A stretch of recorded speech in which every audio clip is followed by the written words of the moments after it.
for your patience. My name is Kelly Spivey. My pronouns are she, they, and I'm the director of the LGBTQ plus Resource Center here on campus.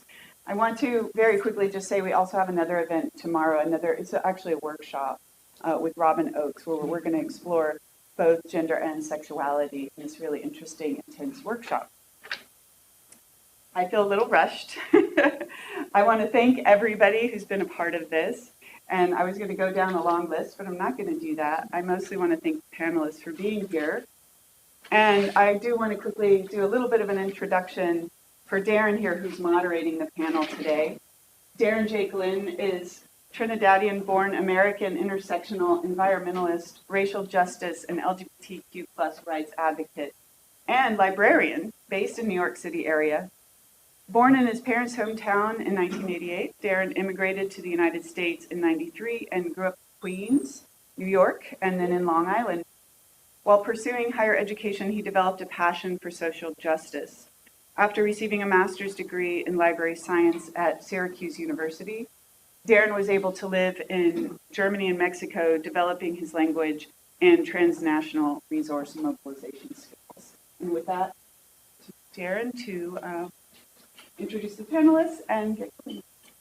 Thank you so much. Can everyone hear me okay? I'll just project as much as possible, but everyone's good? Can I see some thumbs up?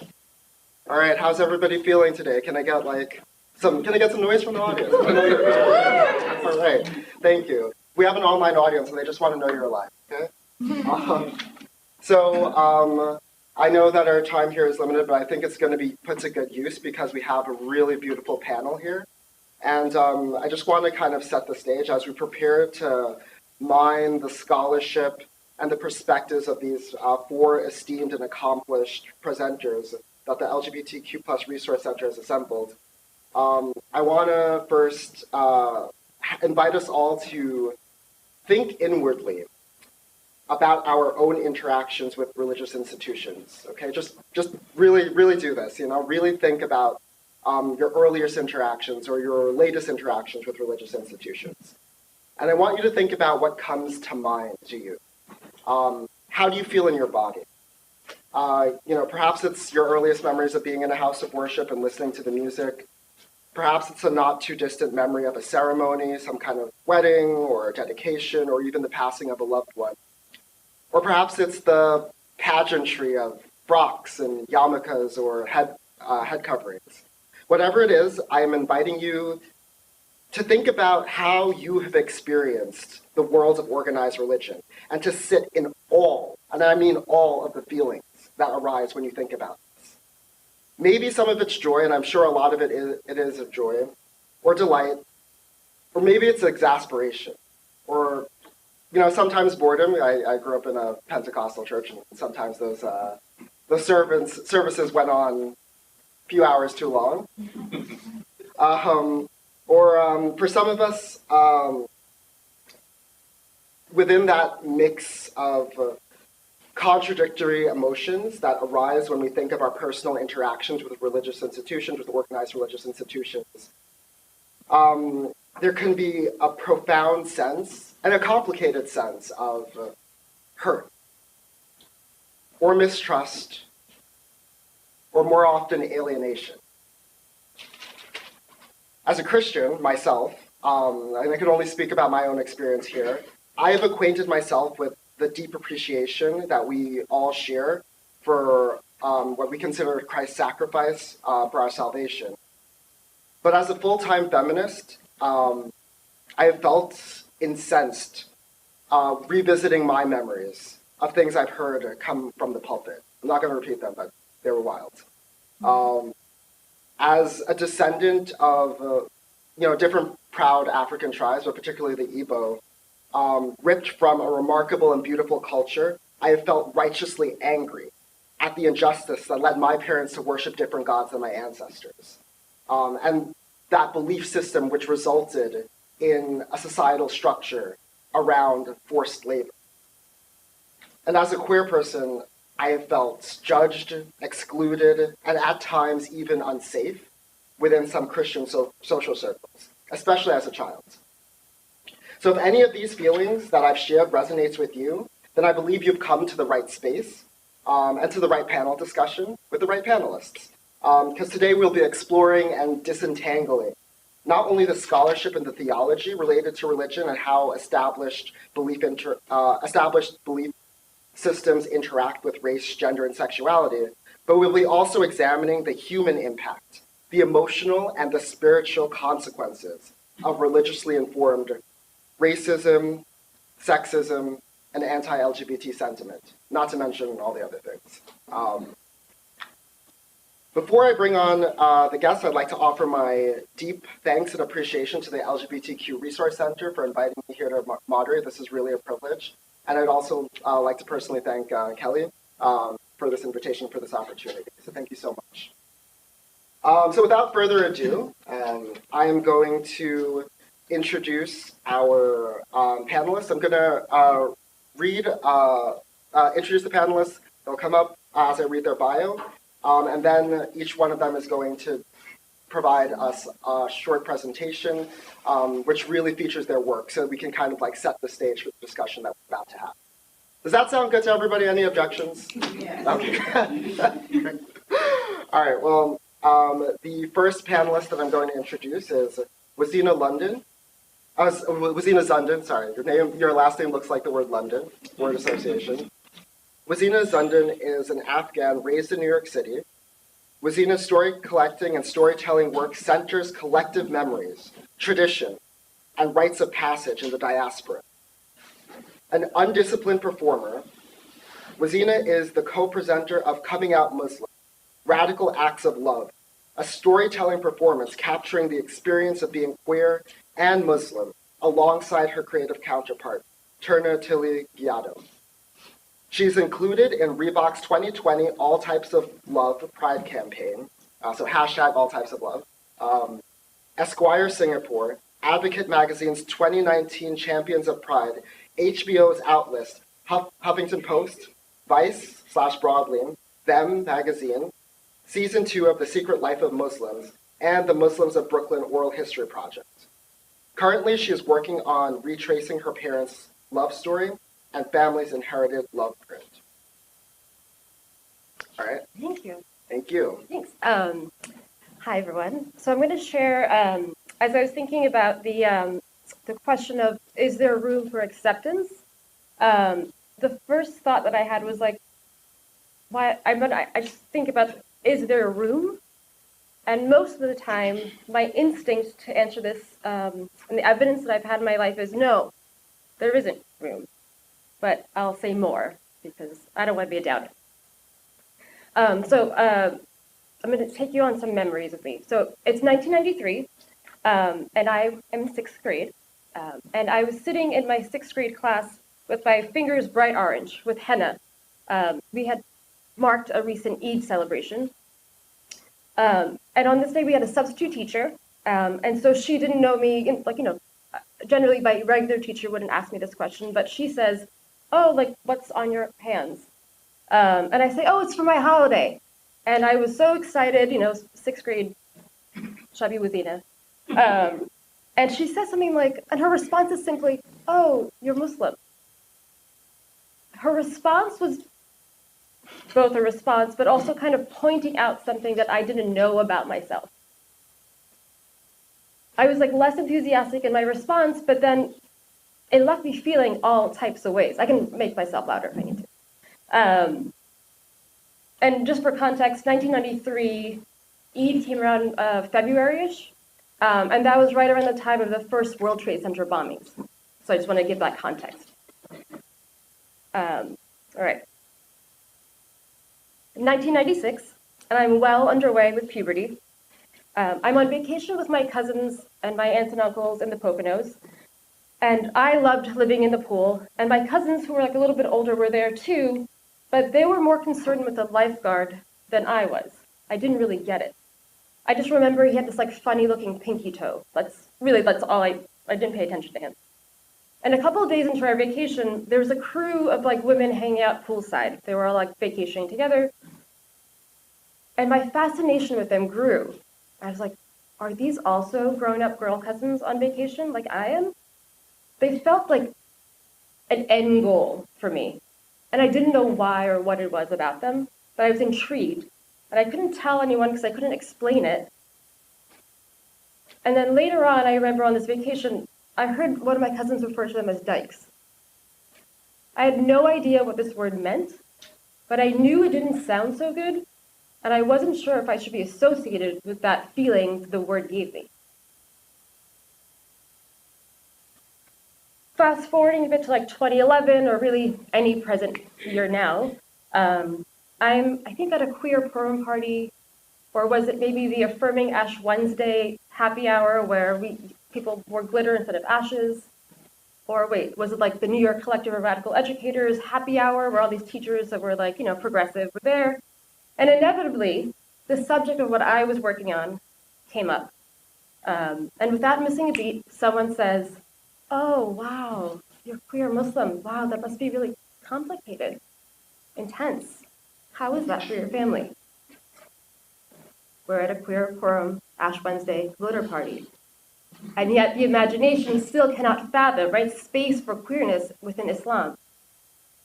And sometimes we don't have the words for the feelings that are inside of us. Sometimes the words that are used to talk or describe us fail to capture us accurately. Sometimes the words for who we actually are fall short, and yet we continue to exist. And our existence pushes on the imagination of those around us.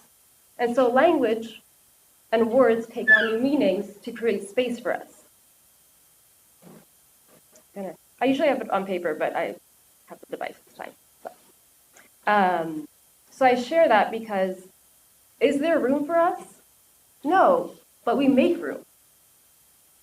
At the intersection of race and religion and class and sexual identity, LGBTQI, as an English language learner, I have to remind myself and us that lesbian, gay, bisexual, trans, queer, questioning, unsure, undecided, trans, two-spirit, intersex, all the different words we have for it, are oftentimes made-up words. They're made-up words by power holders. And so the words we have for queerness in my mother tongue, Dari, and my father tongue, Pashto, and often in English, fail to capture what I want to say about who I am, or who I am wholly. Like, I guess that's a good play on words. Not H-O-L-Y, but I meant W-H-O-L-L-Y, like holistically. But good panel. And the words that we have are made up by power holders that we have grown, I have grown to give power to as well, right? And of course, power holders are only ever going to make words for and about us to discuss us. Not just our sexual identities, right? But all of our identities. So that they can describe us, pathologize us, problematize us, dismiss us, categorize us, vilify us. When I think about how often I tell people, when I tell people I'm queer, it comes with a lot of breadth and width, right? In this country and in the US, and because I am speaking to other folks who live within this Western space, there's an understanding of like maybe Ellen, right? Whether or not you know someone queer, you probably do, or trans, there is a conversation, right, all around us socially. But I am not offered that same multiplicity and variation in existence when I tell them that I am Muslim. And I don't just mean like, oh, are you Sunni or Shia? Sometimes people know what like Sufis are. But I just mean in general, like folks still relate to us, right? Relate to Muslim folks with this very monolithic like experience. I mean, and you can imagine folks might be asking, oh, like, do you wear hijab? And like certain things they might ask because, it's on the news cycle. But I really want you to think about how much spaciousness you are given even in your own identities, right? This is not just because Wazina can tick off like, oh, I'm these things. Every single one of us has that experience or like that, or that limiting experience.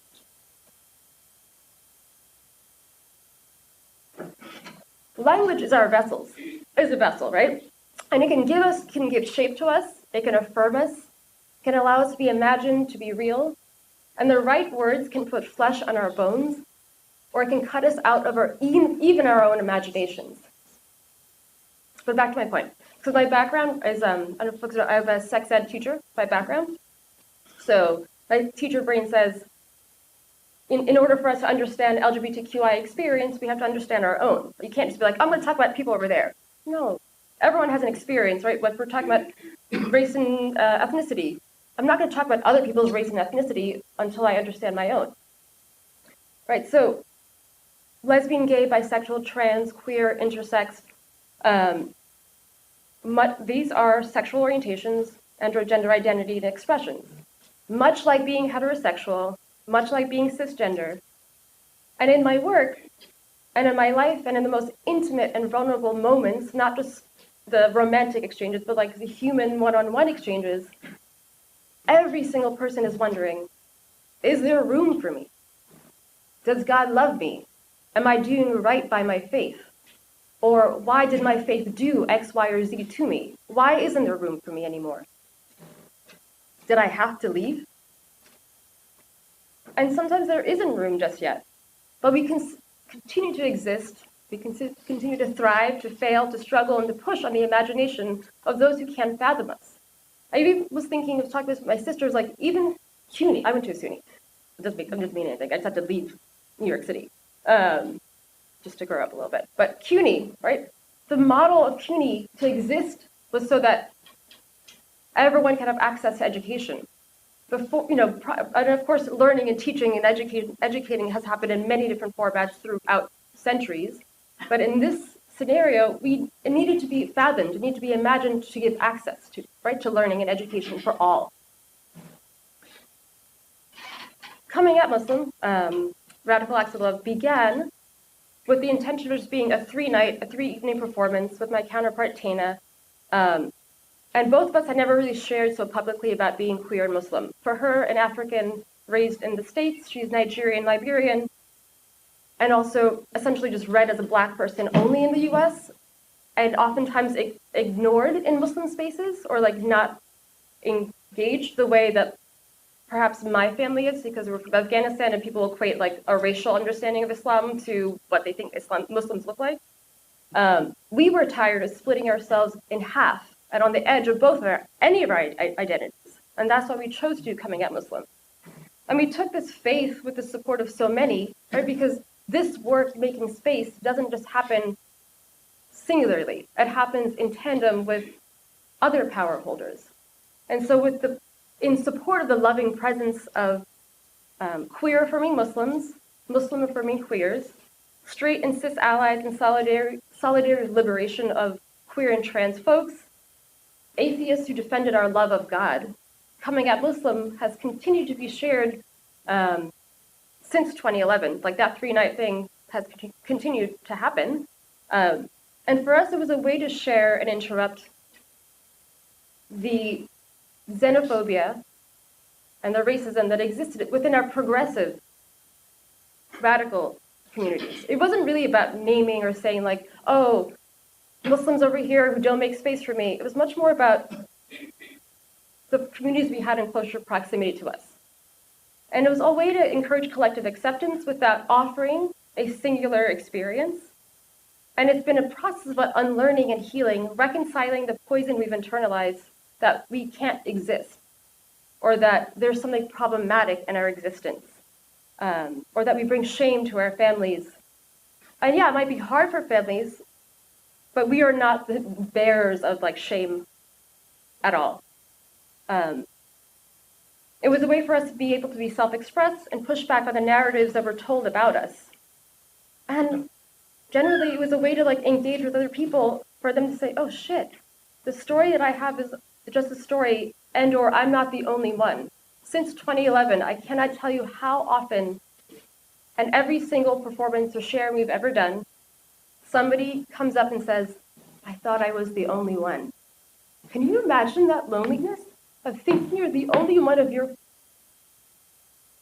I do know what that feels like, and I think all of us know what that feels like, but to imagine to think that even in 2018, 2020, when somebody says, yes, God has space for you, and then you think, oh shit, I didn't think that there was space for me anymore. That to me is significant. And Coming Out Muslim is not just it is about interrupting the loneliness and refusing to accept that there is no room for you. But moving to acceptance happens in small bits. And I have like two thoughts before I wrap up here, but like how that happens. Like, right, how do we move to not just making room, but is there room for acceptance? Because there is no roadmap. For me, visibility is one part of it, but it comes with major risks. It was not safe, and is still not safe for many of us, especially queer Muslims, to say that to exist so openly, right? There's Islamophobia, xenophobia, and racism exist in the same machine as like homophobia and sexism and misogyny and white supremacy. Right? It's all white supremacy in the end. That's the thing that peddles it, right? And so the visibility comes with hearing the same spiteful rhetoric from oftentimes like anti-Muslim folks that I hear from but I hear anti-Muslim rhetoric from like gay and lesbian folks. I'm like, do you not see yourselves being like best friends right now? Like, does that make sense? Like, there's so much overlap oftentimes with the hate that we hear. And coming out Muslim, to Google it or whatever you want to do later, welcome to, has a very small digital footprint. Two reasons. I'm really bad at the internet. Tana and I are both like, I don't think we call ourselves, we're like both 40s. But we missed that whole good internet boat. We're not good at it.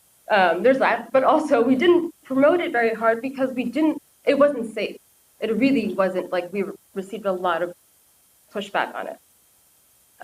So visibility is really essential, but it also comes with, like, it has lots of nuances. Even on this panel, when Kelly and I interacted, I was like, I am not a theologian, I am not an academic, I don't want to be any of those. I cannot speak for Islam entirely, not that you're asking me to. And I say that oftentimes because I know that Kelly did her homework.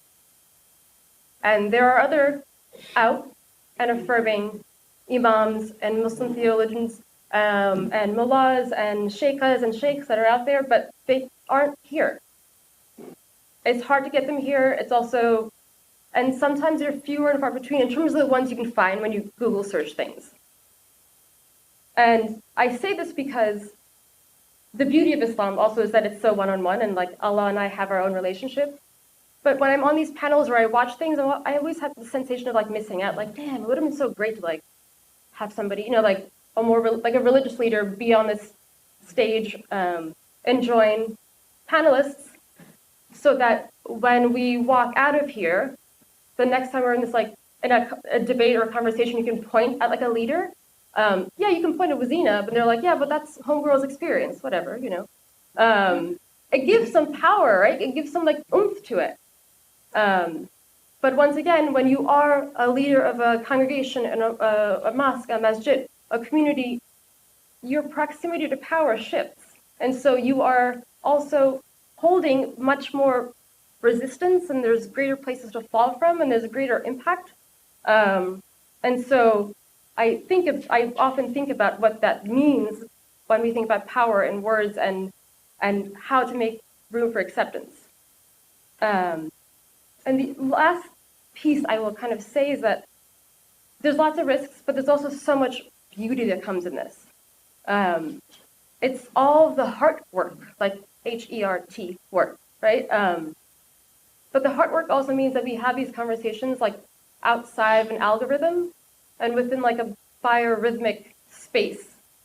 The intimacy of one-on-oneness, right? The mosques that I grew up going to and still go to in Flushing and Queens, there's nowhere on their really not great website anyway that says like we're affirming, or that like, even beyond affirming, like use affirming in whichever way you want. But the women's space is really, really nice, because usually it's like a back door. If you go to a mosque or a masjid, like sisters go in the back and you're like hanging out with all the children because they just send the kids there. Not everyone, but ones that I grew up in. But they won't say that they're affirming. It's right, there's a lot of risk involved. However, when you go in it and you're there like one-on-one and you have that heart experience, there's small, incremental, and yet really major wins that were made. And lastly, the one thing I say the heart work really does do and allows us to have is to understand that I know I started off my story with like Purim Party and Ash Wednesday, and but for me, it's like we can never equalize the wins of one community for another.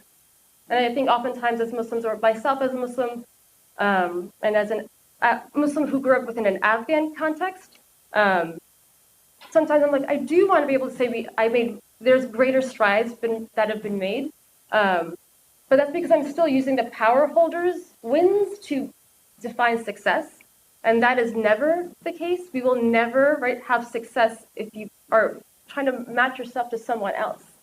And so when thinking about, is there room? Yes. And for acceptance, yes, but it just looks different. And I encourage us to think about how we make room in our own ways. Thank you so much. Just what a beautiful and like complex narrative that really like speaks so much to where we are as a multicultural society, and I'm really excited to disentangle that further in this panel discussion. I'm going to introduce next Manja Chalayer. Manja is a legal and social anthropologist whose work examines how westernized conceptions of human rights affects the access to justice of minority groups at the intersection of race, gender, sexuality, and religion. Manja Chalayer is a legal and social anthropologist whose work examines how westernized conceptions of human rights affects the access to justice of minority groups. Between 2018 and 2020, she led an EU-funded project which examined the experiences of LGBTQI+ asylum seekers with Muslim backgrounds within Germany's asylum system. She's the author of Muslim Women's Quest for Justice, Gender, Law, and Activism in India, and of various articles and chapters on socio-legal resistance, gender, sexuality, migration and asylum, and Islam.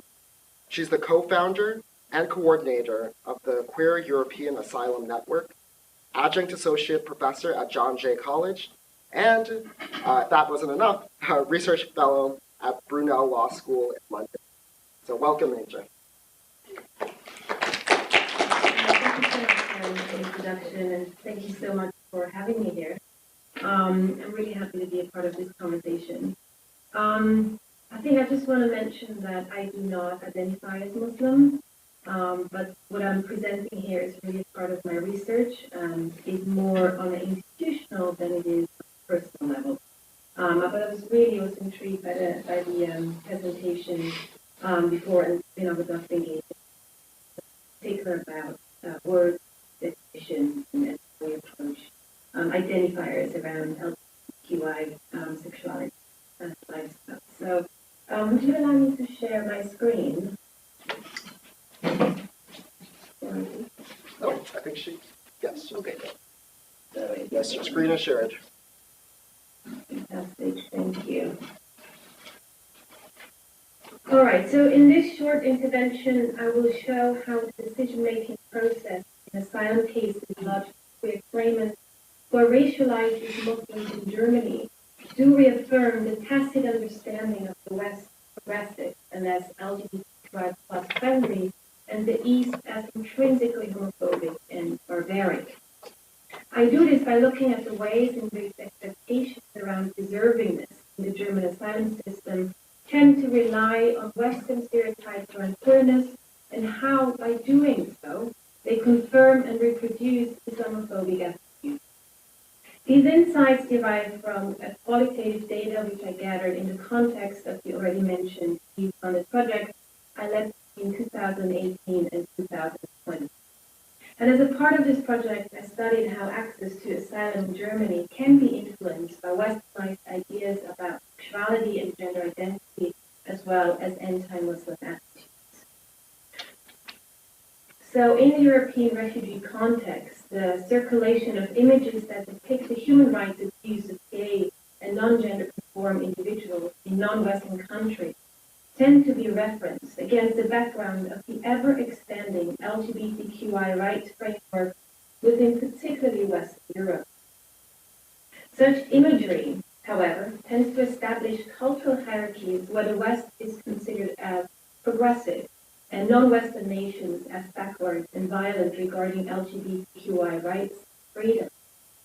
So while Western Europe celebrates its queer liberal politics and policies, the EU has at the same time significantly increased border securitization and the criminalization and surveillance of irregular migrants who are trying to reach its borders over the last few years. In Germany, the right for asylum is enshrined in the German Basic Law, or the Bundesverfassung, and is granted to anyone who establishes a well-grounded fear of political persecution due to their race, religion, nationality, political views, or their membership of a particular group, which includes individuals who have fled their countries due to their sexual orientation and/or gender identity. For most asylum applicants who seek refugee protection based on their sexuality or gender identity in Germany, their asylum claim will be decided mainly on the basis of the evidence they verbally present at the substantive asylum interview and how they present. During the interview, the applicant must convince the decision maker first of the authenticity of their sexual orientation and or gender identity, and second, how these non-heteronormative sexualities and identities render them subject to persecution on the part of the nation state, and to some extent on the part of civil society as well. So the purpose of the interview is to decide whether an applicant is really gay, lesbian, trans, bisexual, or intersex. Ibrahim Muqdad, an LGBTQI+ activist from Lebanon, whom I met in the context of research, told me in an interview, and I quote, "The sexual asylum story is everything. Your asylum story needs to be well prepared and tailored to the institutional expectations around sexuality and gender identity. The decision maker has to believe that you're gay, so you have to tell them your story so they can understand." Razouga, a Tunisian gender non-binary refugee and queer activist currently residing in Germany, confirms such argument in a personal conversation with me. Having gone through the asylum process in Germany themselves, Razouga tells me that the successful sexual asylum story must reflect an international image of being gay as flamboyant, outspoken, and hyper-visible. For Razouga, asylum claimants who can confirm and protect the queer image of Europe are more successful with their asylum claim. And they say, and I quote, "A credible gay person is a person who is super relaxed to speak to them about when he had sex last and how it was. The sexual part of the asylum interview it's a really big part of how credible you are as a gay person. So the perfect profile will be gay enough for the standards. That is someone who is in a gay organization here and used to be in gay organizations in their home country. So that would be the best profile for them because then they're having criteria of what a gay person is and what a gay life is." Quote end. For Razouga, the success of the sexual asylum story further lies in the performativity, homosexuality, and gender identity. And they continue. For them, it's usually like this. You're not gay enough, so you're not gay. Or you're gayer than the standard, you're faking it, and you're not doing it. I wore makeup on the day of my interview and presented a certain gender expression which could have played against. The decision maker could easily have said, "You could not be wearing makeup at 10 in the morning, so you're not being yourself. This is fake, and you just like doing it for the sake of the interview, and you're not gender binary." Quote end. An administrative court case from 2016 confirms Razouga's reservations they have about the decision maker in terms of overperforming gayness. There, the judge rejected a young Iranian's asylum appeal because the asylum applicant lacked a credible gay appearance because of them wearing nail polish and makeup. The use of Western stereotype imaginations of gay and queer sexualities that require a certain authenticity significantly influence the ways in which deservingness and thus the need for refugee protection is established, validated, and legitimized in the German asylum context. Such stereotype expectations of gay sexuality not only illustrate the humanitarian limits of refugee protection, but also reaffirms colonial assumptions of Islamic barbarism in terms of pinkwashing. And let me give you an example. In a successful asylum decision involving a gay man from Senegal, the Federal Office for Migration and Refugees in Munich describes the applicant as frail and weak and as suicidal and subject to panic attacks. Such damaged mind and body finds its deserving place within the human rights framework through the conjured image of the state and Muslim community in Senegal as particularly cruel. The decision reads that, and I quote, gay lesbian people are turned into scapegoats. They are made responsible for example, increasing poverty and food prices, and especially Muslim communities hunt gay and lesbian people. Similarly, the decision of the successful administrative court case from Berlin that involves a gay man from Iraq outlines the following story. The claimant from Baghdad was married twice and has children. The decision further states that the claimant was forced to marry and thus could not freely live his homosexuality. After a friend told him that he was on a death list compiled by the Iraqi government, he left the country in August 2015 and arrived in Berlin a month later. Once in Berlin, the claimant lived in refugee accommodation for gay and lesbian asylum seekers and frequently visited gay discos. The judge found the claimant's story credible as he was able to convincingly illustrate his relief to be in Germany where he can live his sexuality freely. This is in a contrast to the situation in Iraq where homosexuals are exposed to torture, honor killing, stoning, and witch hunts on the part of the state, the community, and the family, so the decision. While it lies in the definition and the intent of the Refugee Convention of 1951 to protect those who are experiencing harm and persecution of their countries of origin, the stylized savior discourse of this court decision that places the threatened and weak gay body against the background of torture, death, and stoning leaves us with the reassuring information that homophobic attitudes and politics are most rampant in Muslim majoritarian countries. So to conclude, I argue that to consider the rights to freedom to love, speak, and embody your sexuality and gender identity, particular privilege of the West and of modernity, normalizes the marginalization of asylum claimants and migrants whose stories do not neatly fit such moral molds.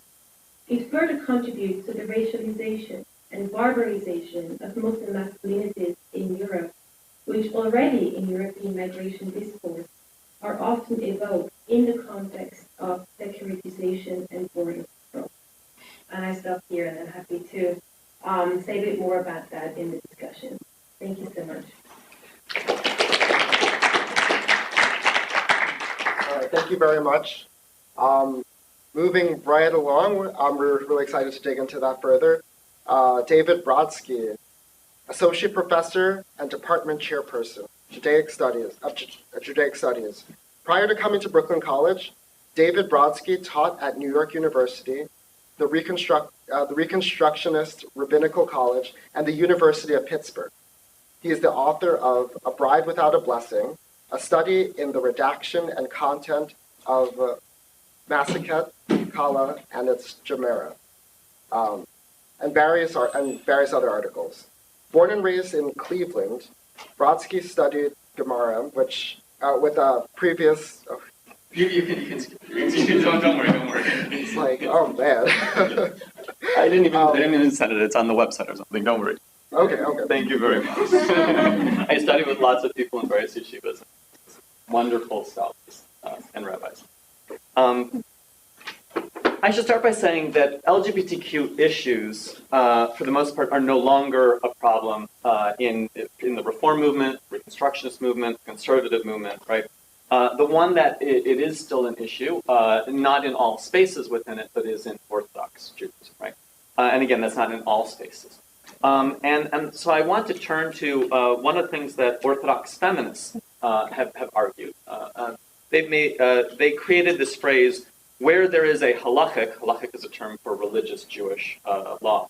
So where there is a halachic will, there is a halachic way, right? And I think that really can very much inspire a lot of what we can do here. And so the same goes for LGBTQ issues. So the larger problem, I'll talk briefly about Jewish law, and I have articles on it I can point you to that I've written, others have written, but I'll go into it a little bit. But for the most part, what I want us to realize here is that the larger problem is not with Jewish law or Christian law or Muslim law. The larger problem is with the challenge that LGBTQ issues pose on people living in gender-rigid structures and societies, right? That's the threat for them, and that's the one that we'll have to push on. But when you actually look at the religion, where there is a religious will, there is always a religious way. I'll walk us through some of that. So my favorite way of talking about that case, right, where there is a religious will, there is a religious way, and the range of options that religions have available to comes not, I mean, there are many I could give you from Judaism, but I'm going to give you my favorite one, which is from Islam. And that is from a specific hadith. I can give you, I won't bother, to save time, I won't give the citation right now, but a specific hadith. And hadith is our saying, our traditions, stories told about Prophet Muhammad within Islam. And they are very much the basis of much of Islamic law, right? I'm not an expert in Islam, and I don't pretend to be, but that's just to give you a quick background on what they are. And so this one was narrated by Abu Hurairah. This is in the Sahih Bukhari volume. A man came to the Prophet Muhammad and said, "I'm ruined." The Prophet said, "What's the matter with you?" He said, I have done a sexual relation with my wife while fasting in Ramadan, right? And the Prophet said to him, so to try to help him solve this sin, sexual sin that he committed, the Prophet said to him, "Can you afford to manumit a slave?" Right? We'll bracket the whole problem of slavery in antiquity and medieval times, but right, it's a very costly thing. He said, "No." The Prophet said, "Can you fast for 2 successive months?" He said, "No." The Prophet said, "Can you feed 64 persons?" He said, "No." The Prophet said, "No, I have nothing." So later on, a large basket of dates was donated to the Prophet. And the Prophet said to him, "Take this basket and give it to charity." And the man said, to poorer people than us? Because you should know that between the two mountains in Medina, there is nobody poorer than us. And the Prophet then said, "Take the basket and feed your family with it." So I love this story because this man's punishment for his sexual sin was to receive charity and feed his family. That was his punishment, right, according to the story within Islam, right? And so what I want us to see, right, again, is there's always a range of options available within any religion, right? And so what you need to kind of realize is, so I'm going to turn this next to Harvey Milk, right? Because Harvey Milk was right, that you gain acceptance by coming out, by being present, by forcing people. It's not, you can argue law with them if you want, and that's fine, and there are lawyers to do it, and there are various people to do it. But how you gain acceptance is making them see the human in you and relate to you as a human, right? You come out to your family, you come out to your friends, when it's safe. I'm not telling everybody to come out to everyone in every situation, right? Everyone has to make that decision themselves when it's safe. Don't out somebody else, right? They have to figure out when it's safe for them. But it's when you engage in that human interaction, you make them see you as a human, right? And they realize that you see them as a human. That's when people will change, right? That's when they will make space for them, right? And that's how the work is done, right? And so, right, and sometimes though, you know, we're asking the wrong thing of people. So like in this story, if the man had said to the Prophet, "I want it to be permissible for me to have had sex on Ramadan," right? the answer he would have received was, no, it's forbidden. That's a major sin. A major sin. Because I want it to be a minor sin. No, I mean, look, again, I'm not going to speak for Islam. I don't know if it's a major sin or a minor sin, but like, imagine with me for the moment that it's a major sin. I think it is in the story, right? The answer would have been no, right? But if he's just a person coming with his story, and I want to be treated with dignity as a human being, I want space to be made for me, right? Once you have that human relationship with the other person, that, it may take time, but that eventually will happen, okay? I want to also, now I'm an historian, my period, so I want to leave that, put that now aside, stick a pin in that for the moment, and we'll come back to it, but I'm an historian. My period is late antiquity and the early medieval times. And one of the mistakes that we make, and when I say we, I mean often we LGBTQ people, we people on the left, we people, right, arguing, one of the mistakes we make is we give up to people on the right, conservatives, especially anti-LGBTQ people. We give up that the past always was as they envisioned, right? We have this myth in America, Stonewall, for example, with LGBTQ. Until Stonewall, there was only oppression. I'm not saying there was oppression before Stonewall, but there was only ever oppression.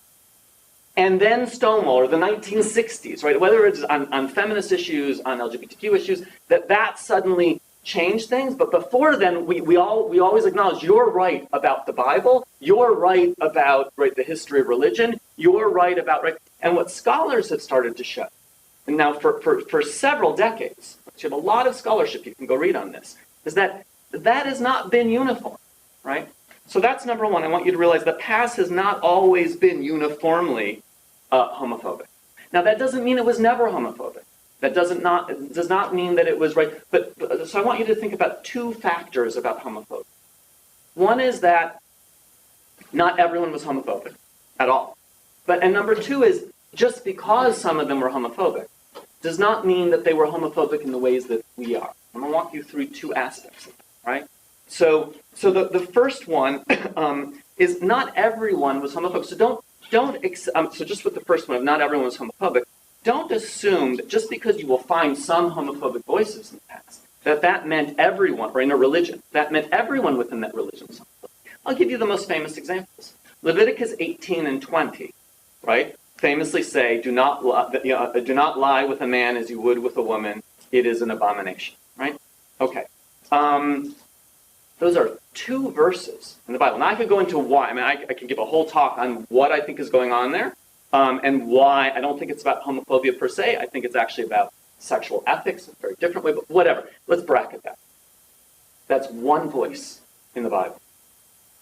There is, now when I say the Bible, I'm Jewish, so I'm going to talk about the Hebrew Bible, right? The New Testament is a separate culture from a different time and a different place, right? Now, but the Hebrew Bible, it's not one culture from one time either, but at least it's generally, ancient Israelites from around, 3,500 to 2,500 years ago, right? 3,000 to 2,500 years ago. So these ancient Israelites, right? You've got two sentences that are homophobic in the entire Hebrew Bible, the entire Old Testament, right? Whoa! Let me just point something out that you might not even realize, right? So when those sexual prohibitions are stated in Deuteronomy, because Deuteronomy has its own list of sexual prohibitions, there's nothing about not having sex between, right, same-sex intercourse. Nothing about it, right? So that's number one. Number two, don't, just because there's a prohibition against anal sex between men, that's at least how Jews read that to be. I think that the rabbis are correct reading it in that narrow way. They read it in a very narrow way. That doesn't mean that there's any other prohibition. Nothing about two women being together. Right? There's nothing about men doing other things with each other. Right? Think about it. People often are shocked by the love between David and Jonathan. The Hebrew Bible, in spite of the fact that are these two verses that have a problem with two men having anal intercourse with each other, the Hebrew Bible has no problem with men having intimate, passionate love for one another. No problem, right? So that brings me to my other point, which is don't make the assumption that our homophobia was their homophobia. right? And I will say, I do think that there is some homophobia, certainly in ancient Judaism. So I'm going to turn now to the Talmud, right? The Talmud is my specialty. That's from about 1,500 years ago, Babylonia and the land of Israel, right? Iraq and what today's Iraq, Israel, Palestine. Right, so in our homophobia, right, we have issues with, and when I say our homophobia, I'm a little older than some of you, so I'm going to go back to, I grew up in the Midwest. In my growing up in the Midwest, a number of decades ago, right, I'm going to give you a list of things that would be a major problem, right, for any two men or two women to engage with, in, right? So, kissing, holding hands, caressing, being in bed together naked, touching each other's penises. So I apologize, but I want to get this specific because all of those things are mentioned in the Talmud with no concern. No concern. Now, so we should not assume. I mean, and don't get me wrong. The Talmud is very upset with two men who would have anal sex with each other, but it has no concern with all these other behaviors. None. Now, that doesn't mean Judaism, Orthodoxy today has no problem. It didn't stay stuck where the Talmud was. But don't think that projected back onto there is our homophobia, right? Similarly with two women.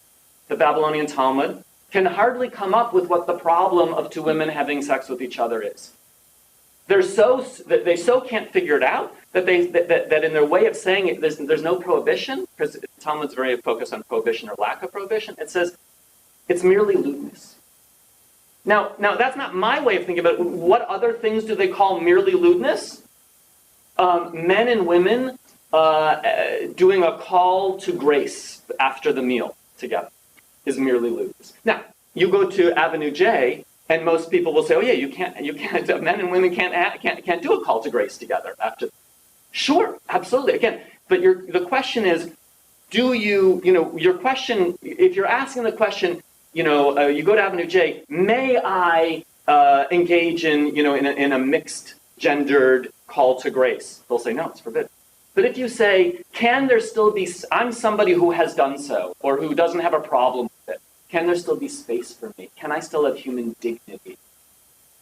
I don't know. You have to ask individuals there, but I think the answer would be, yeah, I can still treat you as a human being. We're going to disagree on this point, whatever. I mean, you're not going to get my permission, right, if you go to a rabbi there.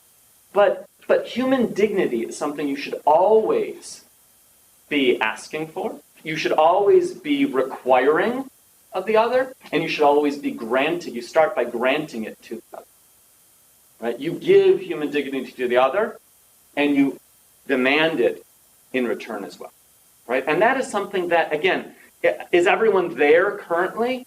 No, but they can get there, and you can push them to get there. You push them in little steps, right? You have to figure out which questions you want to ask. You figure out what they care about, right? In Judaism, they care about learning Torah. May I learn Torah here? I'm a Jew. I need to learn Torah. Are you telling me I'm not allowed to learn Torah? I don't think they could say no to you on that. I'm a Jew. I must study Talmud. May I study Talmud? I don't think they could argue with that, right? So you push them. May I be in the space? You may get no's. Be ready for rejection. But you push little by little. And you don't take no for an answer sometimes. You go. You show up. You show up. You make them engage with you as a human being. Don't self-censor. Don't keep yourself from the space. Let them tell you. Let them be confronted with their own bigotry. Let them have to think about their own bigotry. Right? A lot of what they're saying is, oh, we don't have that issue here. We don't have that problem. Right? Make them be confronted by you. Right? That's how you change things. Right? That's Harvey Milk. So I said I would end with Harvey Milk, and I'm gonna end that now. Right? That's how you make change. Harvey Milk is right.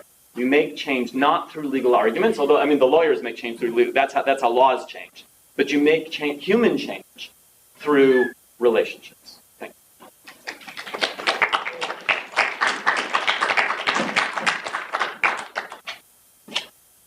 Thank you so much. And our final panelist and my colleague, Reverend Matthew Moore. Going to skip around a few places in your bio, but I'll just say that you were born and raised in Southern California, and in the mid-1980s, Matthew Moore and his husband Tom, also from Southern California, began their eastward journey, settling for almost 20 years in Chicago, where Matthew received his PhD in philosophy from the University of Illinois at Chicago. And after a few years teaching at UIC and Northwestern, Matthew came back to Brooklyn to join Brooklyn College Philosophy Department. You're going to be in his classes. Yeah. That's right, that's the time. I'll pause here for the change of topic. Thank you all for coming.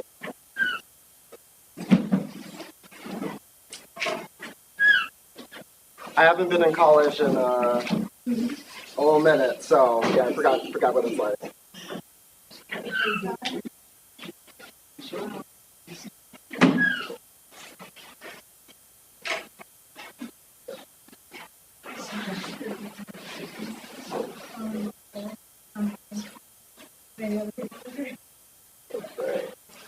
All right.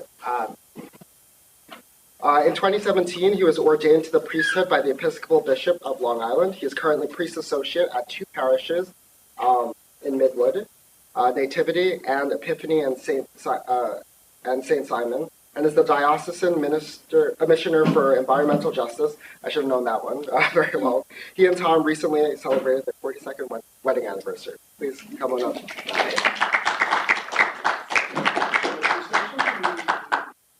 Or do I need to stand somewhere so that the angle isn't weird?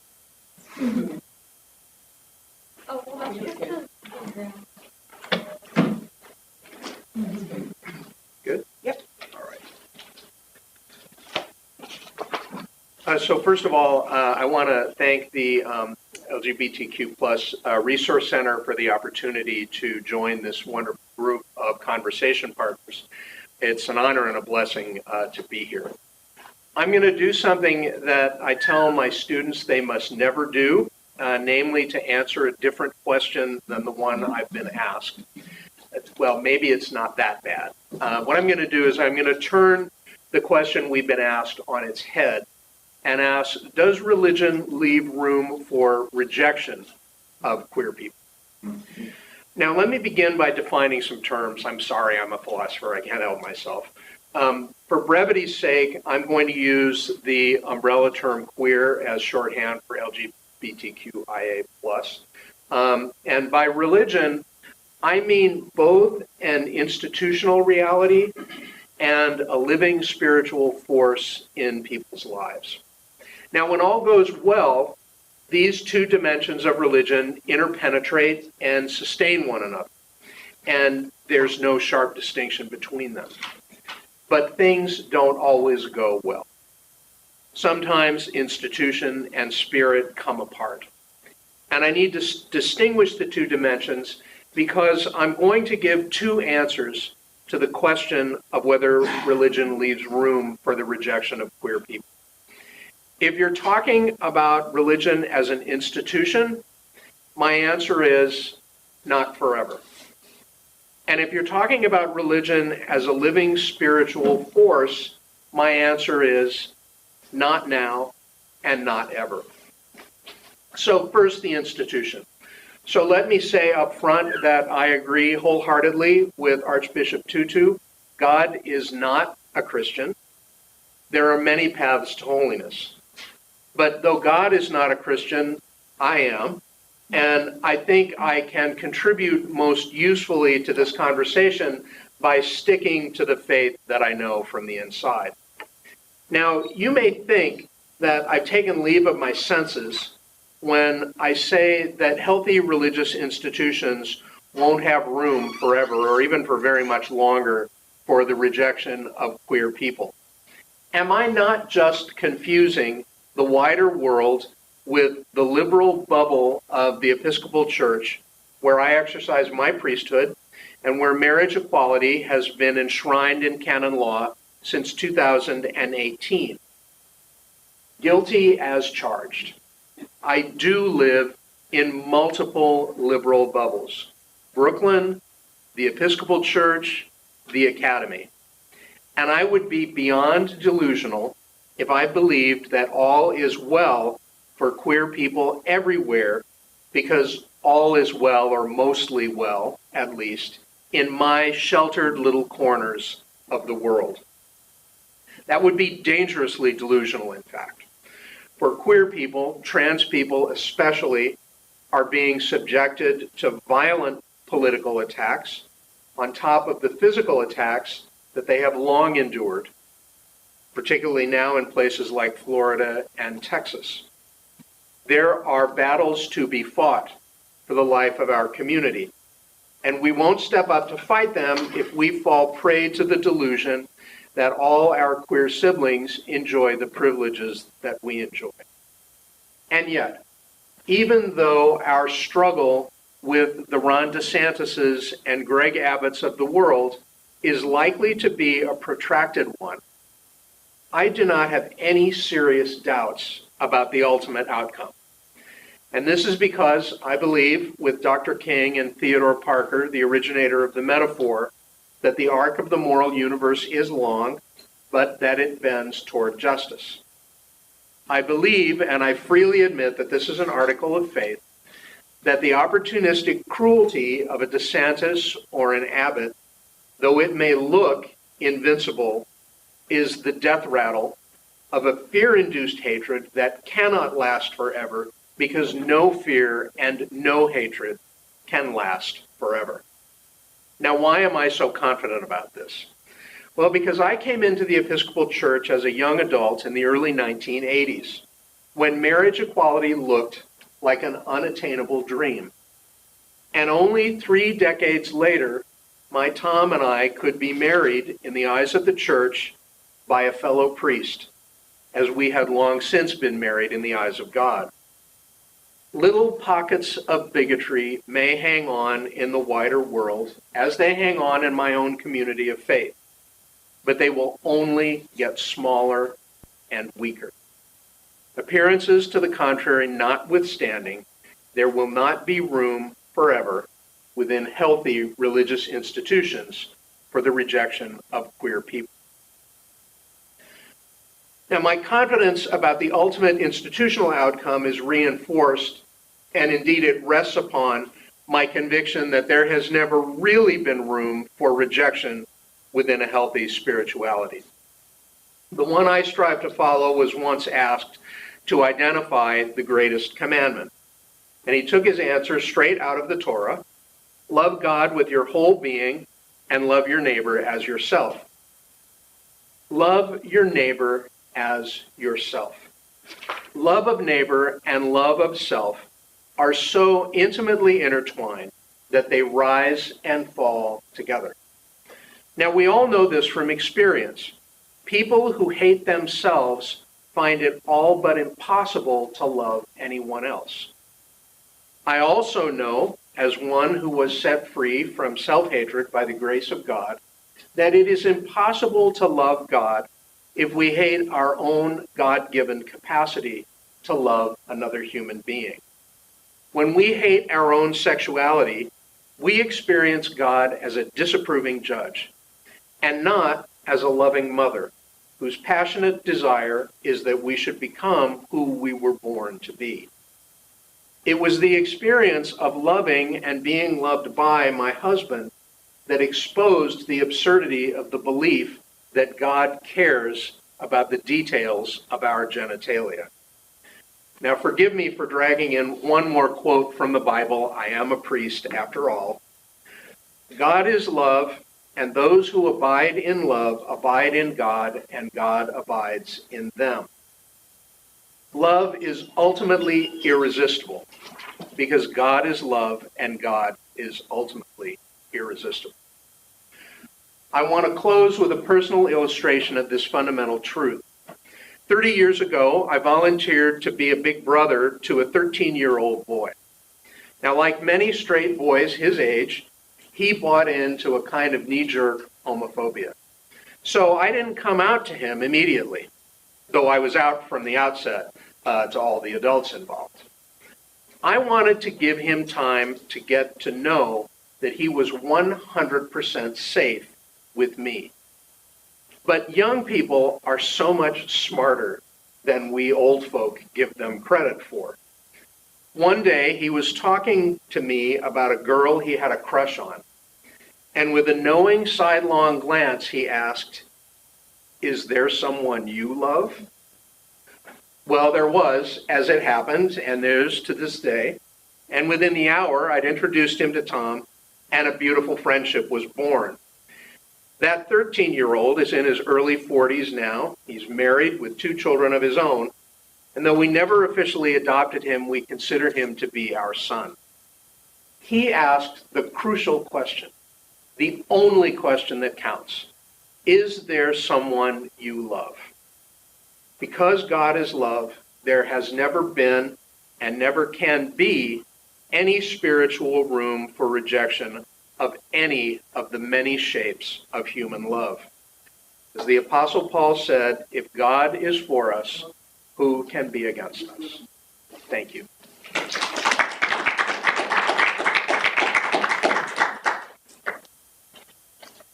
That's beautiful. At this time, I would actually invite all our panelists to come on up. Sorry to give you guys the Neil stand sit. I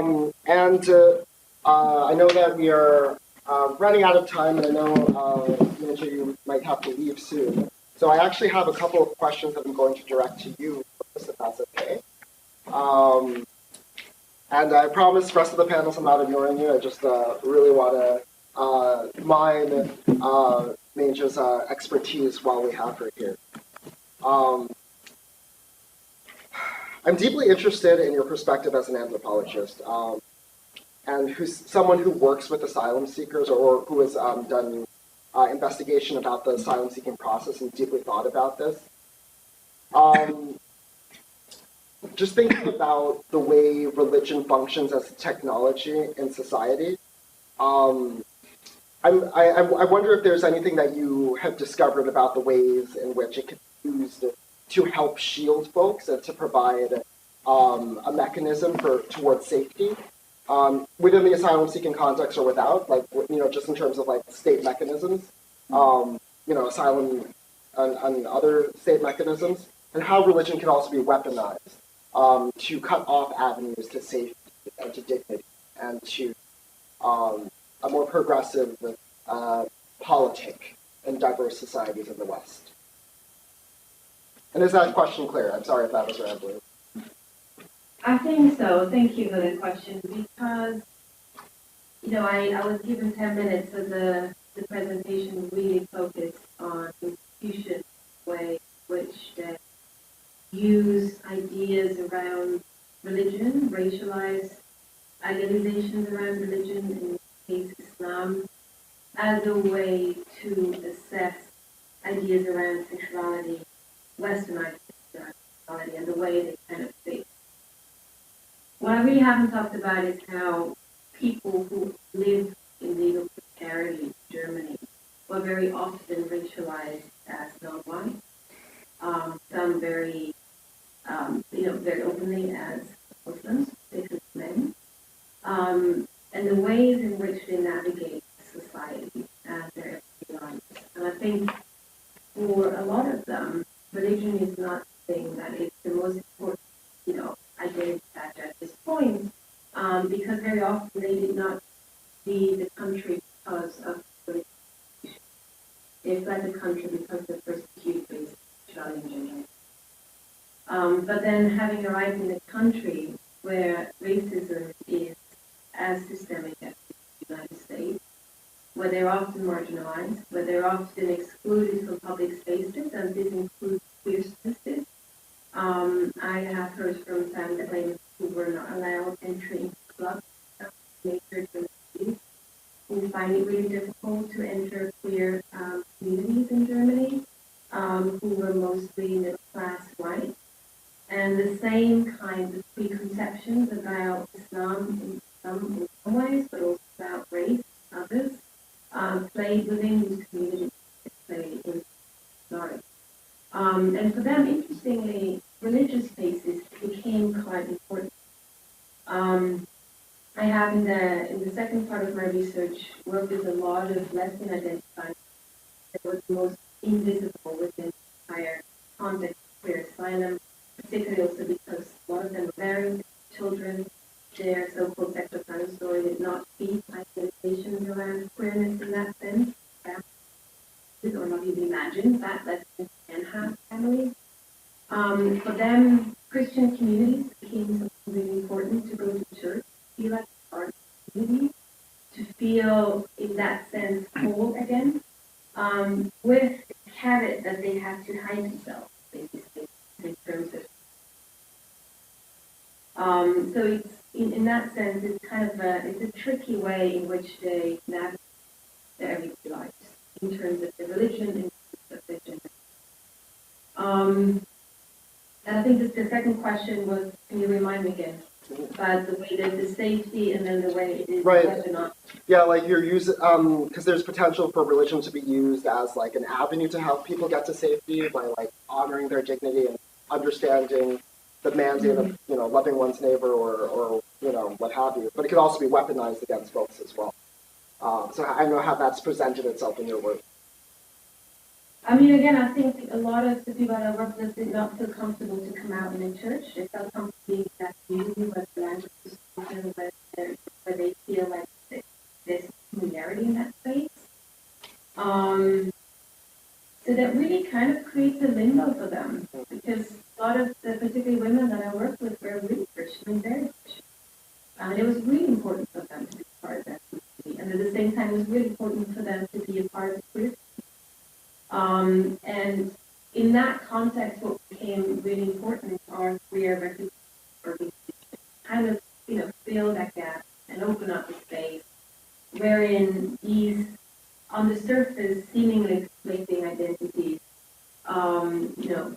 can be merged in a sense that they're welcome as humans, they're welcome as people who have gone through a variety of different kinds of challenges and who come with different identities. They are mothers, they are Christians, they are racialized as Black. Most of them, and that's also important to mention in terms of class, middle class and upper class. So they fled a life that was quite comfortable to a life where they had nothing. And to have that space where they feel that humanity is really important. Beautiful. I would like to just open up the floor for questions for anyone who has a specific question for Minja, just because I understand that, you may not be able to stay with us. So if anybody has any questions related to Minja's work with asylum seekers, particularly in Germany, I would open it up. No pressure, but I want to take advantage of your presence and your expertise while we have you here. I'm going to be here for about another 20 minutes. Oh, okay. Oh, Oh, okay. okay. Okay. Well, that's about how long we're going to be here. Oh, you don't know we have the time change. Yes. Yeah. Yeah. All right. My apologies. Okay. Well then, in that case, I'm going to open up this question to the full panel. So these are going to be toss-up questions. And if there's a question I have for a specific person, I will direct it to them. I will also note that in your time in the presentation, some of you inadvertently answered some of the questions I anyway. So I will be skipping those or modifying them slightly. Leaving your scholarship or your theological, or in your case, anthropological investigation to the side just for a moment, could you describe kind of like the evolution of your personal interactions with like religion writ large, not just your own religion, but like with other religions as well? Because I know we've all talked about your kind of like personal religious traditions, but how's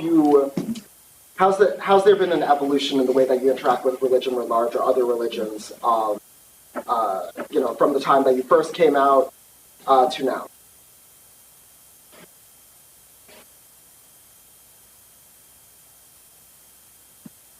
I can go first if folks are still pondering. Tana, my counterpart, has always said this, but this captures, like, Allah has always been my co-pilot. God is always my co-pilot, and for me, coming out or any iteration of it, or self-acceptance, was never hard when I thought about God. Like I was like, oh, God put my love of cartwheels or my skills at cartwheels, cats, who I'm attracted to, all of that is God-given. And that was a very universal, like I really relate to like universality of God in all faiths and communities, knowing that people, it's the interpretation from other humans that muddies it. But growing up in New York City, I will say that we didn't have Eid off or anything of the sort, but all my Jewish friends were like the ones, and I went to school in Bayside, so folks, there's like a large Jewish community. If you're white, you're like a Jewish kid. And then everyone else was like mixed in race background. So for me, that was like, I had such close affinities to other people, like students of faith. I think the thread here is that young people of faith that were my age, I was like, oh, like you also like love God. I went to like Key Club a couple of times because I had a crush on this Korean kid. And then I was like, oh shit, this is a Christian thing. I didn't know that. But I say this in a silly way, but it was, the commonality of faith and seeing it play out like at 16, 17, so for me, I've had this big draw and also been working a lot with faith communities, not just like Muslim communities, but recently working at the Vandasol Collective with a lot of Episcopal dioceses and churches around their branding strategy, marketing. So for me, it's just been like just really nice. It's not just nice. It's just so, I love working with and around people of God. So that's, thankfully, the experience of bigotry has not diluted that. It just makes me like think about, where would this person be in 3 to 5 years? They will grow, right? Their hearts will expand and grow.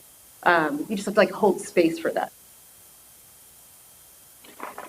I want to kind of open the aperture a little bit to kind of think about not just your own interactions with religion as it relates to your sexuality, but how your understanding has evolved, either through your scholarship or just personally, about how your religious tradition impacts other marginalized groups of which you're not a part of.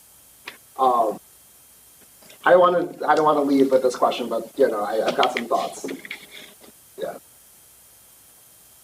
Specifically, as this discussion is happening around intersectionality, and I am the only Black person up here. I'm really curious to think about like how you understand, or your evolution of your understanding has gone with how your religion deals with matters related to, Black folk, trans folk, folks that don't share your own marginalized background.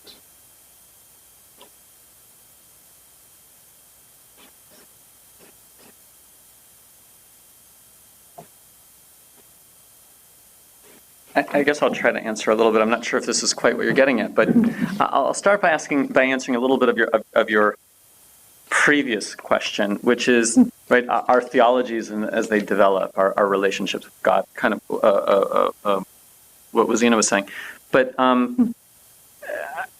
remember I'll tell a very life-changing event for me at the age of 3, which was. And I've learned this in child psychology since then, that around the age of 3, until 3 years old, kids say everything they think. They haven't learned to internalize the voice yet, right? So they verbalize it. And about 3, they start to learn to internalize it. And I had just been hearing about God, so I thought that was God. And I was, so my parents for a while were asking me, telling me to do things, and then I'd always ask God. Well, I said, well, let's ask God, and then I'd ask God, and then God would answer, right? And I started noticing a bit of a pattern, which was God agreed with me an awful lot, and not with my parents nearly as much as considering, right? And I remember this one particular moment. It was 9 p.m. It was in my parents' bedroom. I can still picture where I was with my right hand on my mom's dresser. And my parents said, it's your bedtime. And I said, well, let's ask God. And so I asked God out loud. And then God, lo and behold, answered and said, no, I could stay up later. So I told my parents, no, God said I could stay up. But this is when particularly it hit me like, boy, this is getting to be a lot where God's agreeing with me. So I decided to do a test. I decided to ask God something that I knew would be wrong. Could I stay up till midnight? Right? And to see if I could get God to answer yes, which I knew would be wrong. And lo and behold, I got God to answer yes. And so and I was too young, I think, to have a crisis in faith, right?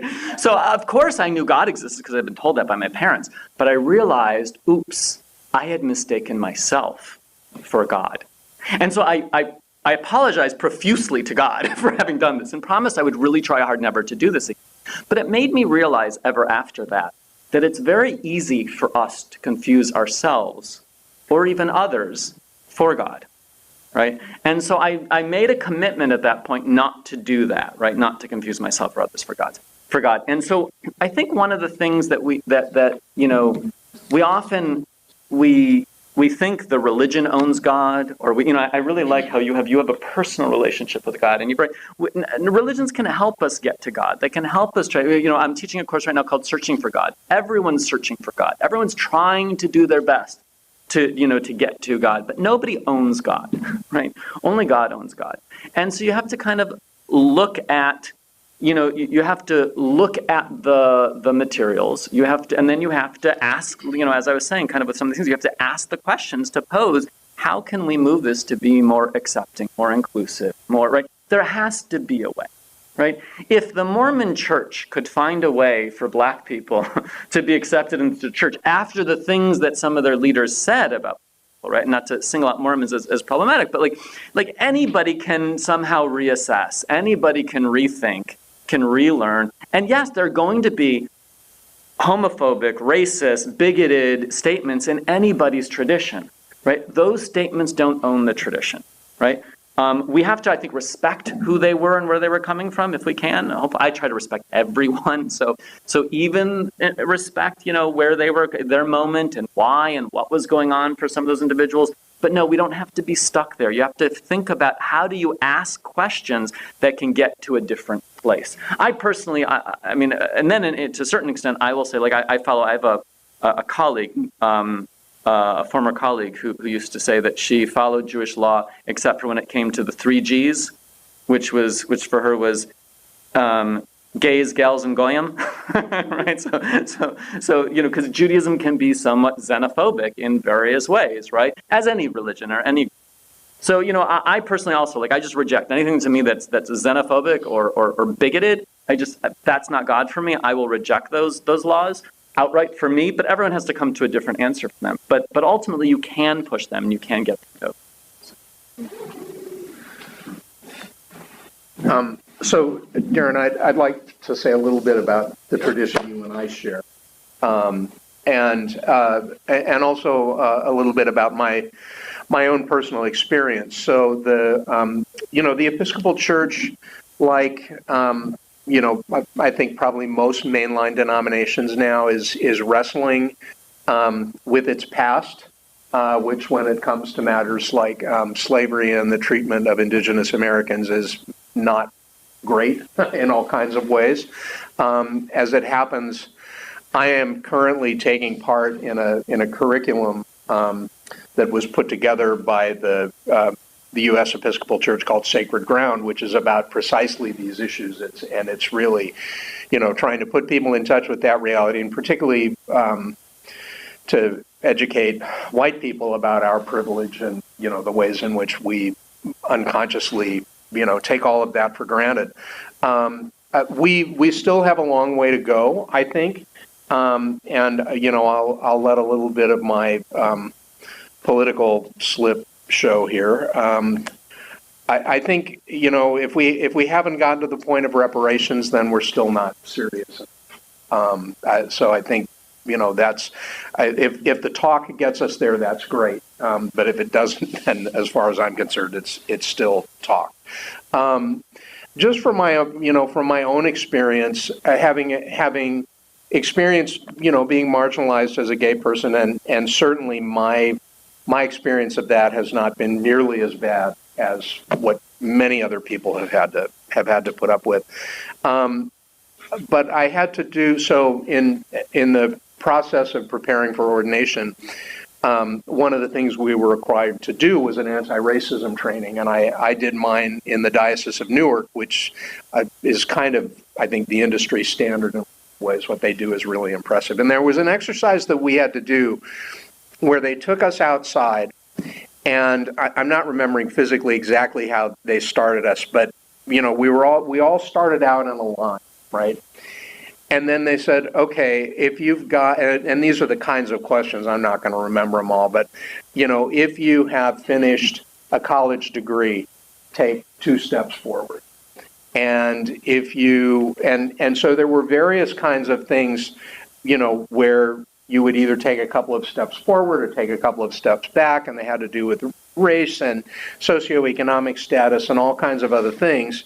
And at the end of this, the way we were all situated relative to one another showed, roughly how privileged we were.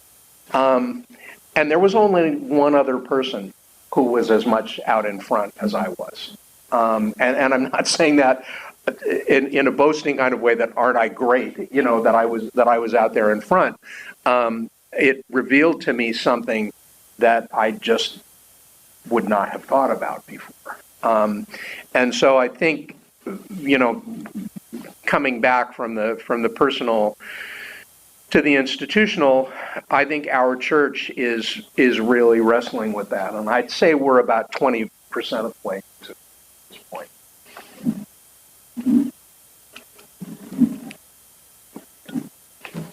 I do want to give time for audience questions. So what I'll do is I'll ask one of the questions that I prepared here. But I do encourage the folks who are here to think about anything you'd like to mine the expertise of our panel here on any particular topics. And this is kind of difficult because it's difficult to choose a question just because we have such a diverse range of expertise and experience here. And I want to settle on a question that kind of gives you all an opportunity to respond meaningfully. And so I guess I'm going to land with this question about what thoughts you have. And David, you really alluded to this a lot earlier, and feel free to expand, but about the ways in which LGBTQ folks navigate safety in religious community. And I want to weave in a question about technology here because I think it's really appropriate on a college campus, particularly ways in which we can now shape discourses and provide new forms of community. But if that's too complicated, we could just leave it at any thoughts about how folks navigate that, with or without technology. So say again, how they navigate what specifically? Safety. Yeah. Bazina, I think you've spoken a lot about this. Yeah, I know that I'm not someone who, I generally like the idea of the concept of coming out or being out or what it means to be out and how to do right. There's no uniform way to do it. I'm someone, especially when working in the last 15 years with young people or as a sex ed teacher and doing counseling with them, always saying and reminding not just them, but myself and the adults that I interact with, that you don't ever have to come out, right? How you choose, how do you, covering, faking it. My hair is long now, and I've always been blonde, but there's been moments where I will walk, when I lived in Flatbush, particularly Crown Heights, I would go and buy wigs because my family, I have very, very short shaved head, but I would show up to extended family events with a wig on. Because you know what, it was just better. No one was going to physically do anything to me or say, but the stuff that the shame, the gossip, the blah, blah, blah, all of that was, so for me, I was, embracing and accepting that, there's ways for me to participate, to keep showing up, right? Always show up. I will always show up to family events. I will always honor that. But each of us has our own capacity, right? Like we're not going to overdo it. Don't ever burn ourselves out. Mental health, emotional well-being, key, clutch, right? So I say this for a lot of our the queer Muslim folks that we work with, I interact with. We have this word of mouth listserv still. Like you don't get on even the Google group until two people have vetted you in person. It's 2023. You don't get onto the book club, and we just call it book club listserv. But you are vetted because we have to, or you can just vouch for them. No one needs to know if you have sex or don't have sex. Nothing. There's none of that. Thankfully, because so many of us can have queer experiences and identities and never act on it. right? My behavior, who I do what with, doesn't make my sexual identity. And so, so I think word of mouth, that was a one way.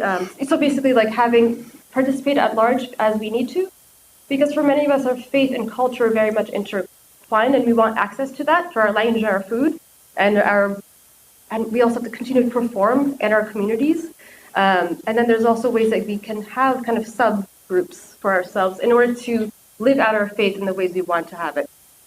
It gets exhausting, right, to be split like this duplicitous existence.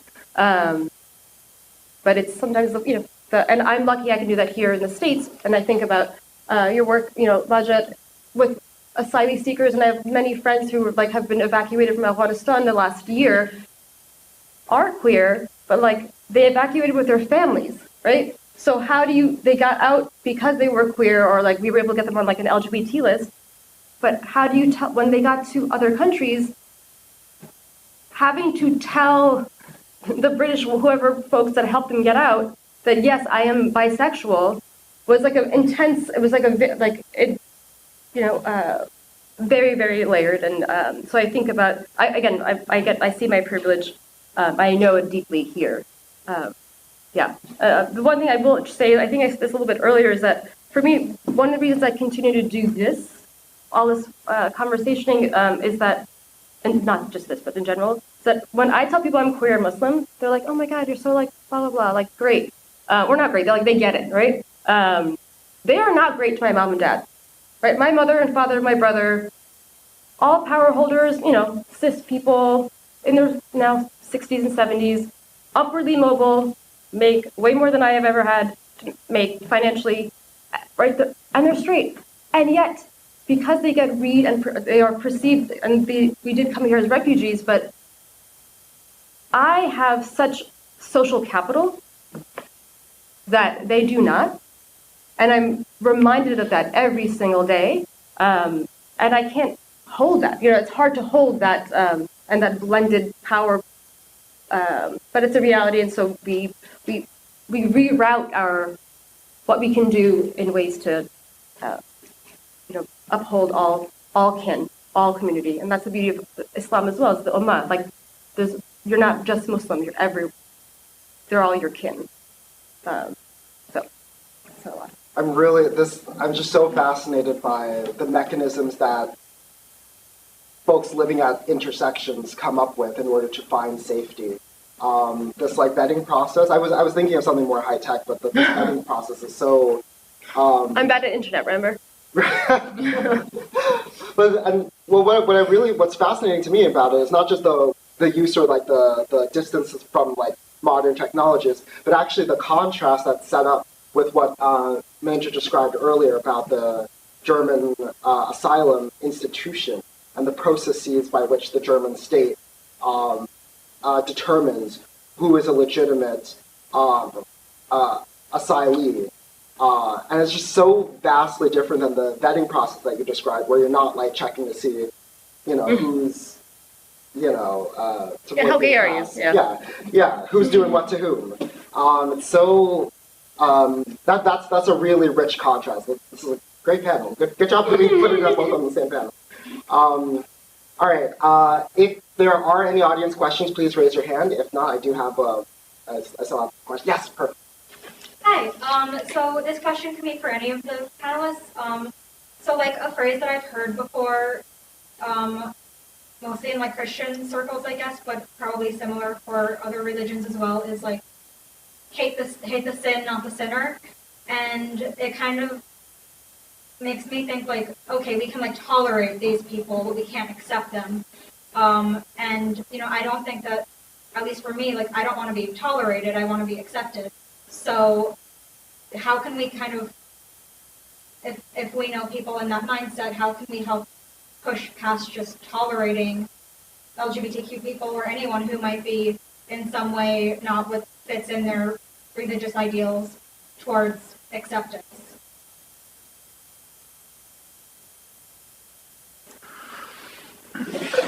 So I've certainly heard, hate the sin and love the sinner.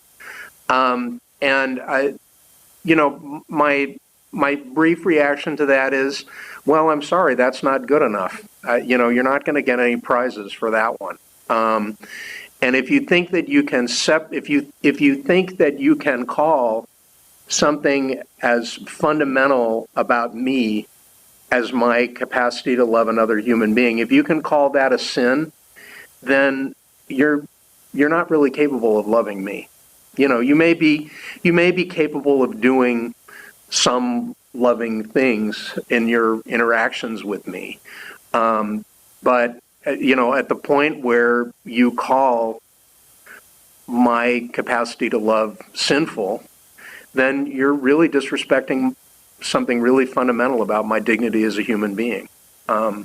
So to me, that's just profoundly unsatisfactory, and you certainly hear it a lot, but I don't think it cuts it. I'll answer it in combination with the other question, which is kind of about safety. So there's physical safety, which is its own separate issue, right? Which, in answering that previous question, which I'll bracket, a person just has to figure out when are you physically safe, when are you not. You need to assess that. You need to take care of that because that's your life on the line, right? But now let's go to when younger people are often first coming out, I've often given them the advice that there's two kinds of people in your life, right? And everyone says there's two kinds of people. They're already right, but there really are two kinds of people in your life when coming out.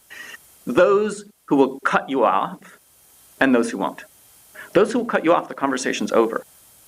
You're out of their lives, they're out of your lives. That's it. There's rarely much to repair there at that point. Those who don't cut you off, it's a conversation.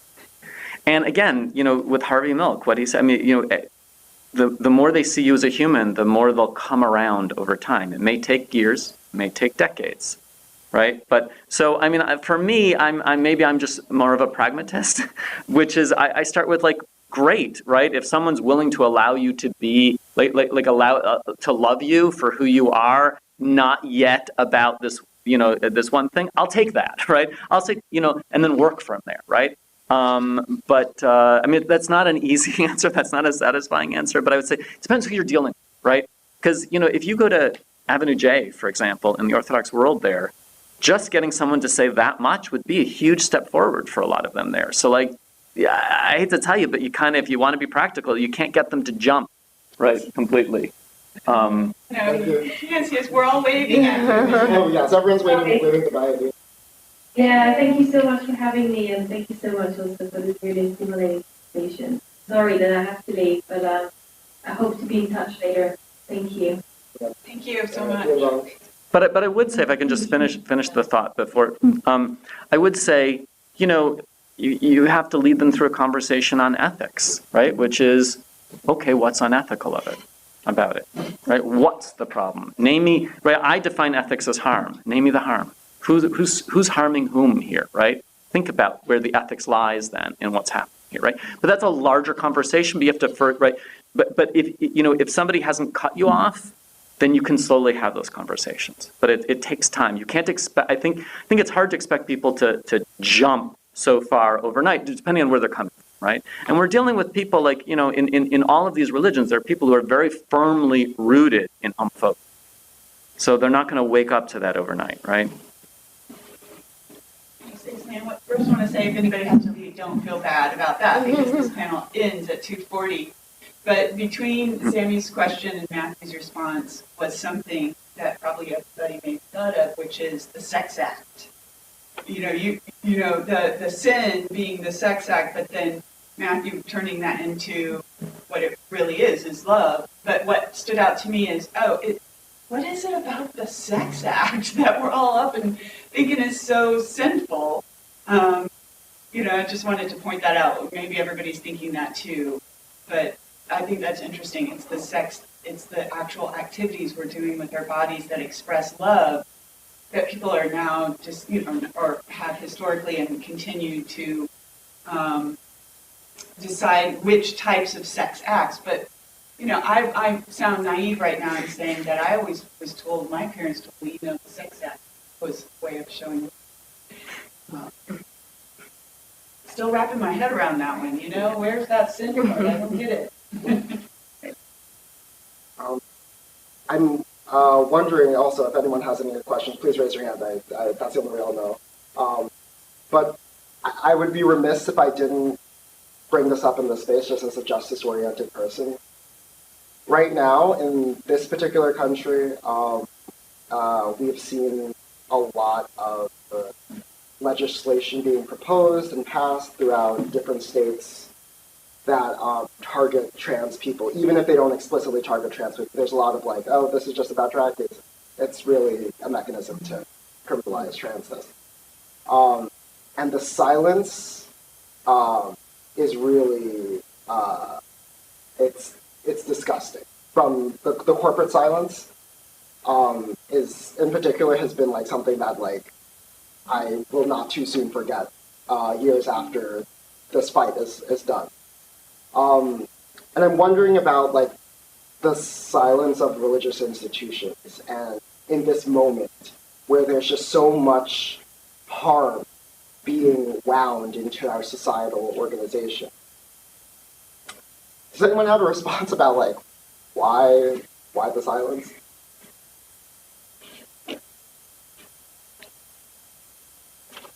I think some of the silences, I mean, certainly is fear and uncertainty about the unpopularity, right, for many, I think about Muslim communities, but not just Muslim, but I think about like the Swana brown folks in my world, like, so like, you know, thinking about people that are not just from Afghanistan, but South Asia, Central Asia, Middle East, I don't really like the idea of like a circle having a middle, but, you know, folks that who have and all of us, many of our cultures have had long legacies of gender queerness, third sexes, hijras, trans folks, for lack of a better, you know, just as just one way to describe it. But because they've often been, there's still so much fear about being on the margins and then like speaking up and then being more like being attacked. And I think, but as you were asking this question, I was like, oh, we're just speaking to like the three Abrahamic traditions right now. When the larger conversation societally, socially allows for the, I mean, I'm going to use this word like we're like still part of the binary, you know, like, and we don't allow, I mean, we don't get to have, there's not conversations with like pagan and other like Hindu traditions and Buddhist, like, right, bringing that, when those because those communities also hold so much power and ways to influence and perhaps help us along, like pivot the conversation to all together. I think that's what maybe I was thinking about, like, oh, I that came to my mind, but I think there's fear. I think there's also just not knowing. I think there's a level of exhaustion as well, which is not an excuse, but the burnout that happened with like the post-Trump scenarios and folks just like, oh, right? Because the same silence exists when it comes to reproductive, what to me is the same. I mean, like, if you're attacking a drag queen transness, you're also attacking uteruses and and reproductive justice and policy. So why are we losing the abortion conversation? Like, I don't, you know, like, why is all of this a lost, what seemed like a lost cause? However, and then also always knowing that history will shift, inshallah, and we take care of each other the ways we do. I don't rely on white supremacy to take care of my community.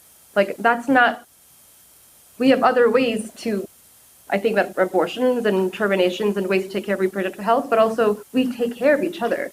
And that's where I'm also, so as somebody who's, as a cis person, I encourage all of us to be checking in with anyone you know in your life that is trans, gender non-conforming, however that goes, without, you know, sometimes singling them out, but we must take care of each other in the process, because, you know, they come for our lavender dollar during Pride, but that's about it, you know? I'm just so blown away, Wazina, by like your analysis of like understanding. It was such an intersectional comment about like understanding diversity of religion as a potential for having a much richer conversation about transness. Wow, that was brilliant. I particularly think about this in terms of re-indigenization, which is something I really believe in, because gender expansiveness is a part of a lot of indigenous traditions, and so looking to diversity as a way to like confront these things. Yeah, let's have that answer. I didn't make it up myself. I didn't do it. Beautiful. Any other responses about the silence? before I'm going to have to let that be the last question, I think, right? I want to say just one quick thing about it. So I'm happy to say that the Episcopal Church is actually good about speaking out about trans issues, but no doubt, we could have done more. And I think your general point, Darren, is right that religious communities have not been as outspoken as they should be, and there are all kinds of reasons. But I just want to point to one that comes out of my experience. So as Darren well knows, because he works with me on these issues, mostly what I do is eco-justice work. And I go to parishes and I will preach about the climate crisis and then try to draw people into the work that Darren and I and a bunch of other people are doing. And I had an interesting, a funny experience recently where I preached a sermon about eco-justice, and after the service, the first person who came up to me said, "Well, you obviously don't believe in the separation of church and state." And then someone else came up and said, "We really shouldn't be preaching politics from the pulpit." And I think that is part of the reluctance of some religious institutions to get involved in that. But of course, what I want to say, have you read Isaiah recently? Standing aside from the realities of political life is not really part of our tradition, but it is, particularly in the American context where people are afraid to talk about religion and politics. Mixing them can be frightening for people. David, any comments on that?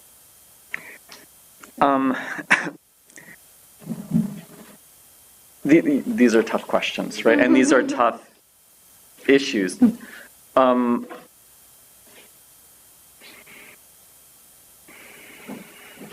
Right now is a time when the right wing has been using bigotry to galvanize votes for a while in certain communities. They've been doing this for decades. They were doing this particularly around homophobia, right? Gay and lesbian. If we go back to 2004, that was how they got the vote out, right? In 2004. And now they've lost that one. They can still use it sometimes, but they've lost it. And now they're pulling out the transphobia, right? And I don't have your faith that the arc bends towards justice, because I think as Jews we've seen it too much bend and then go down and then bend and then and then we get slaughtered again and then things get better and then we get slaughtered again and we just feel like the next slaughterings around the corner. So I'm not sure I have that faith, but what I can say is I can see the arc when it comes to homophobia and transphobia. And sometimes what I wonder is, I've wondered this myself about these things. Is the right thing to get drawn into this fight, which they're going to win right now? Or is the better one to wait them out? Because they know that this is their last gasp. And so, yes, they're going to pass these laws in Tennessee. They're going to pass these laws. In 2004, they passed constitutional amendments, state constitutional amendments, right? In like a dozen or more states, banning not just the right to get married for same-sex marriage, but the right for gay people to almost like do anything in some states. My home state of Ohio is one of the worst, and it got overthrown within a few years, and they can't get it back because it's gone, right? That moment is gone. So I fear letting us get drawn into a fight that we will lose in Tennessee and Florida, and we will lose in a lot of the country, and then we will lose in terms of who will be president, and then it'll be really scary, right? But and letting them, okay, they're going to voice their bigotry. You know what? In time, and it's not a lot of time. It's a few years. People are going to look back and say, "What were they thinking?" And those laws are going to get overturned in seconds. So sometimes I think, and I'm the pragmatist on the table, I think you have to know how to pick your battles with whom and when. And sometimes, yes, they're winning this one. look for a little bit later. But you have to keep the conversations going where you make them ask the question of, okay, what's the problem with trans again? Just remember, if we're talking ethics here, okay, let's learn to think about, right? I mean, Andy's sitting here, Andy Arlick, right? Who's right? Ethics is one of your, right? In philosophy department, go take courses in the philosophy department. Learn how to think about, okay, you want to talk to me about ethics. Okay, so what is your definition of ethics? For me, it's always harm. Okay, what's the harm again in somebody being transgender? Remind me, or versus what's the harm in your laws you're instituting right now? So but those are slow conversations. They take time. They're one-on-one through relationships, and slowly you change it. So I think that the work has to be done more individually, not statement. I don't think statements really do much personally. But yes, everyone, Harvey Milk, come out, talk to people, have those conversations. If you're not trans, talk to your friends and family about your trans friends, right? Have those conversations. That's where the work gets done. So it's not as visible, but I think that's where the role counts. Right. Like existing in that space between, being drawn into a fight that you could lose, that would be resolved anyway, and on the other end, complete silence and not acting at all. There's still something that exists within that space. Learning where you have a voice, and you have a voice in the relationships that you create, and therefore don't leave the relationships with people. We cut off. I unfriend someone who disagrees with. Be careful, because that's where you have actual power to influence someone. Not through a fight on Facebook, but through conversations, personal, intimate conversations. Thank you so much, and thank you to all our panelists. I would love to. At this point, I'm going to turn it back to Kelly to close this out. But thank you so much for allowing me to be the moderator. Well, thanks for sticking around. I feel like, often that happens, right? You're in a room and around 1 hour and a half, then you just sort of relax and people really get down to it. So thanks for those who stuck around and got to hear that part. And it is on the YouTube live stream, and I think will be recorded, so you can also refer people to that to watch again, students and whatnot. I really want to thank Darren. What an amazing job moderating. And just to all of you, and Minja can't hear us unless she watches the live stream, but it was a really rich conversation, and I just learned a lot and was inspired. So thank you again. Thank you.